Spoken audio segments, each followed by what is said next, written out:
India's oldest chamber of commerce, to be able to host today's conclave, 17th edition of our Environment Energy Conclave and the first Sustainability Summit to you. And let's talk about sustainability for a while. Now, we have been doing this for 17 years, and in fact, 2008 was the first year that we brought this Energy Environment Conclave to the nation. When we were just going through the Kyoto Protocol first phase, review, 2008 to 2012 was the Kyoto Protocol first assessment, period. And we were talking about it when it was still, a relatively new subject for the world. So we thought that why not try and, walk our talk, and why not try at least be probably one of the first chambers of commerce in the country to undertake a replicable model towards low carbon transition. And today we are talking about climate justice roadmap. Now, climate justice is also about empowerment. In fact, it's a lot about empowerment. And empowerment of whom? Empowerment of those people who actually are facing the brunt of the climate crisis. People who are having to face it day in day out, not as an event, or not as a phenomenon once in a while. So what did we do? I have a presentation for you. As you can see, a blue carbon sequestration through mangrove plantation. But before that, we are also a chamber of commerce. So we had a twofold objective. One was that we should work with the Indian corporates and see if we can help the corporates in offsetting the emissions. There is so much that you can achieve by improving your technology. We have been hearing stalwarts since the morning. There's also a way by which you can offset your emissions by undertaking carbon sequestration. We are not talking about CCS as a technology, but we are talking about carbon sequestration through the carbon credit route. And I'm happy to share with you that in our journey so far, we have been talking to large corporates. We have also been talking to investors who are actually now talking a whole lot more about it than maybe even 6 months back. And we can slowly see that there is a movement happening. Of course, right now in India, we have our National Steering Committee for Indian Carbon Market and the BE, which are administrators for the carbon credit trading scheme, and hopefully soon we will have a voluntary carbon market also coming into India, and we can see a lot of movement there. So what have we been doing? We have, and I'll take you through the presentation shortly, and I will share with you a short 4-minute video on the outcome and the impact of what we have achieved, or what we have tried to do at least. Is that we have chosen a coastal ecosystem. Coastal ecosystem because the blue carbon is basically carbon stored in a coastal ecosystem, where the carbon dioxide burial rates are the highest. The rate at which carbon is converted into biomass through photosynthesis is the highest. And also because in a blue carbon coastal ecosystem, the soil is saturated with water, keeping it in an anaerobic state, which means very low oxygen, and it accumulates, the carbon accumulates at very high rates. In that, of course, mangrove was a natural corollary where we should be taking forward our experiment. In India, we have around close to 5,000 square kilometers of mangrove cover, out of which around 1,500 is dense mangrove cover. And in all of India, Sundarbans, which is in the south of West Bengal, all about Sundarbans. Sundarbans covers, in fact, about 42.45% of India's mangrove cover. So West Bengal has 42.45% of India's mangrove cover, followed by Gujarat around 23.66%, and Andaman and Nicobar Islands at around 12.39%. So what we did was we basically covered an area in the first phase of our project. We covered an area in Ganga Sagar block. I will take you to the map first. So you see Sagar Island on the left of the screen. That is where we did. Sagar Island is where you have the Sankranti festival every January. And we chose Sagar because Sagar is still a little bit better accessible, and to the mainland. Although you have to still take a boat, but it's still better accessible than the interiors of Sundarbans, which is also tiger country, by the way. So there's other hazards. And in Sagar Island, we have been undertaking this project since September 23, whereby we have so far planted around 4,25,000. That's 425,000 mangrove saplings of two varieties, Kakra and Gorjon, I believe. And most importantly, I was talking about empowerment a while back. Most importantly, this project is also about livelihood. So we have engaged so far 1,600 local, people from the local panchayats. We have covered about 8 panchayats. We have, paid them rates which are higher than MNREGA rates, from 350 rupees to 400 rupees. And we have actually generated 2,200 man days over this last 6-month odd period. And we of course went along and learning as we had progress. So we didn't have access to a nursery first, so now we are also investing in our own nursery, and we have taken the work from Gangasagar, which is on the left of the screen, to Kultoli, which is inland, which is deep tiger country. It is in South 24 Pargana still. And we have taken about 1,500 hectares of land. Now, this whole land taking process is also not unilateral.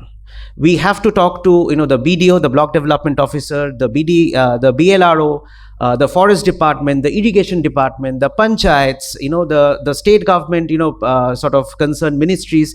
Everybody has to come in, and you won't believe that at the rural level, there's an extremely well organized and well knit panchayat sort of committee which is actually looking after mangrove plantation restoration, because at the end of the day, mangroves are sort of, I would say, in many ways the sustenance of lives and livelihoods in that area. Not only do they sort of stop soil erosion, they can survive in extreme salinity, they can survive tidal inundation, and so on and so forth. So what we have done is, overall, we started off with 217 hectares. We have now, gone into 2,000, hectares of land. We are building our, the target is to, have 70 lakh mangroves at 7 million, as the president was mentioning, over the next 4 years, and a livelihood opportunity of 20,000 people, which for industry, now let's come to the point, is about generating 4,50,000 blue carbon credits. I will give you the math very, very briefly. You look at 70 lakh plants in 4 years. Now, on an average, you can plant around 3,500 mangroves per hectare. Out of these 3,500 mangroves per hectare, normally, and a very, very conservative estimate is 13 kg carbon dioxide, you can sort of sequester per mangrove tree. So 3,500 mangroves multiplied by 13 kg comes to around 45,500 kgs, which is around 4.5 metric tons. It's very conservative. Normally, over a 15, sort of over 1 year, in each hectare, you can actually sort of sequester around 15 carbon credits. So that's 15 metric tons of carbon dioxide per tree per year. So 4,50,000 carbon credit in 15 years means 30,000 carbon credits in 1 year, and in around 2,000 hectares of land, it's around 15 carbon credits per hectare per year. So that's the math for you. Just a little bit, out of these 1,700 people that we have engaged, 55% are women. I mean, you're seeing the picture. I mean, all of them are women, and it has actually been a game-changing scenario for all of us.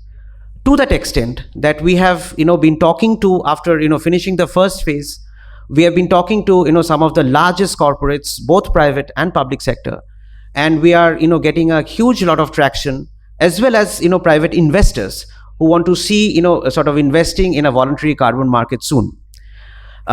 Very importantly, 7 very important SDGs we have covered at one stroke: poverty, hunger, equality, sustainable cities, climate action, life below water, and life on land.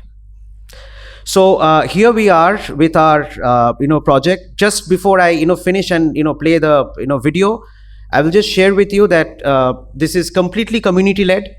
We are in fact right now we are looking at around 6 lakh saplings to begin with, and 12 different species, as you can see. And very, very importantly, the next phase of the project is an NSDC project, National Skill Development Corporation project, that we are implementing. It's a PMKVY project. We are training 5,000 workers in mangrove plantation and nursery raising in Sagar Islands again. And we hope to finish this by end of March next year. So this is where we stand, and in fact we are very happy to sort of come to you with the NSDC news, because that means that this is now being sort of also coming to the, I would say, mainstream of training from the National Skill Development Corporation. I was talking to you about how organized it is. We have gone through the process. Just some pictures to share with you. And this is, of course, what we are going to do in the future. We have already finished the training of trainers, the TOT process. The actual training of the 5,000 workers will begin very shortly. We have onboarded them. NSDC is with us, and the project is rolling. So with your permission, I will just play the 4-minute video. We can stop it if there is less time, but you can just see. Maybe it will take just a couple of minutes to have the essence of it. Can we please play it?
Thank you very much. Excellent work. Thank you, sir. Thank you. I think it's a Yeah. rare thing any chamber has done. Thank you very much. Thank you. Thank you. Yes, please. What's the time the mangrove takes to grow before doing your effective deforestation? Yeah, so basically, the credits you can start from the first year itself. Okay, but these projects are long projects. So basically, actually, from the sixth year onwards, you can sort of start trading in them. But when you are calculating the credits, it will start from the first year itself. Okay, and so it's when the project is designed, all that is laid out, and it goes through multiple audits and multiple sort of checks and balances. I have a question to you. Please. You've done such a wonderful job. Can you tell me that if we tweak this into other territories, if we can tweak this into other territories, on the blue sequestration, is it possible? Actually, sir, for mangroves to sort of thrive, you need a particular type of land. Okay, I mean, it's not only sort of the land should have salinity and all. Not only that, there is a particular type of paddy which grows where mangroves actually thrive better. Secondly, these parcels of land should preferably be squarish or rectangular, etc. Because and there should be preferably continuity in the land. It should not be broken up. Preferably, you can still do it because these projects, sort of the complexity is that these take such a long time. And since it's carbon sequestration, you have to also sort of manage and sort of design the project such a manner that it is that at the end of the day, when you are trading it, there's conclusive proof that you have actually sequestered so much of carbon dioxide. So you can do it elsewhere, but as far as the mangrove is concerned, we found it best because it's a coastal blue carbon credit, this thing, and that's where the carbon is the strongest, and you have the bestest kind of a ecosystem for this kind of project to run. You can do it elsewhere, but a mangrove ecosystem is probably the best because you have seagrass, etc. Those that can also happen under the water. No. What I'm saying is that you have these years of experience into this territory, right? Most of the erudite speakers who have come, right, in the morning, I've spoken to them because I'm also an ex-bureaucrat. What happens is that, we work in silos. Now, since you have done this is a holistic one. You've covered nearly every territory that one can think of. So my humble request was that can you not do this similar ones if you tell me what are the benchmarks and we earmark a territory? I'll talk to you, sir, on this. Thank you. Thank you so much for the time. Excellent once again. Thank you. Thank you very much. Excellent. Thank you Excellent. very much. I wish there were more people in this country who contributed as a responsible citizen.